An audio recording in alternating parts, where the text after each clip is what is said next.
And as you and I were discussing a little bit earlier, seems that the Biden administration is going to be moving towards stricter gun control. Not so great for the viewers of this network, but talk to us about specifically what you think this new administration, the Biden administration, is going to do. Right. Well, they just made an announcement the end of last week, which really hasn't gotten much attention. People may remember Operation Choke Point under the Obama administration, where the federal government, certain industries that they didn't like, essentially made it difficult or impossible in some cases for them to go and deal with financial institutions. The Trump administration had been trying to put through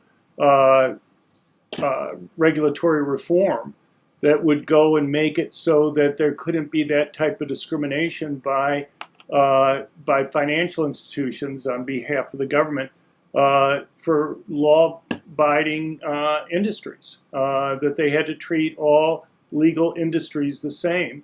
But the end of last week, the Biden administration withdrew that regulatory effort that was there.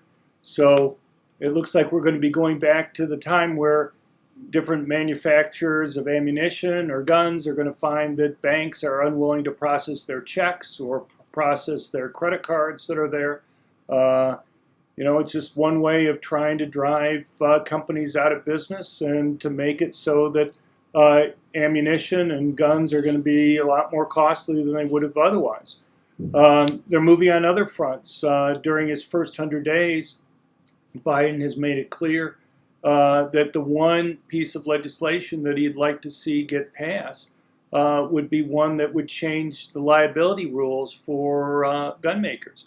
Right now, if a gun maker produces a defective product, or if they engage in criminal activities, sell a gun to somebody without going through the proper background checks, they can be sued.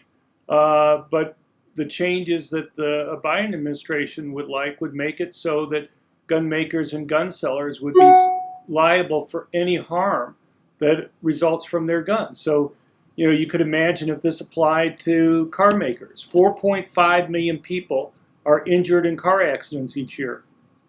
Should Ford and General Motors be liable for any accident that occurs when somebody's texting or not paying attention when they're driving?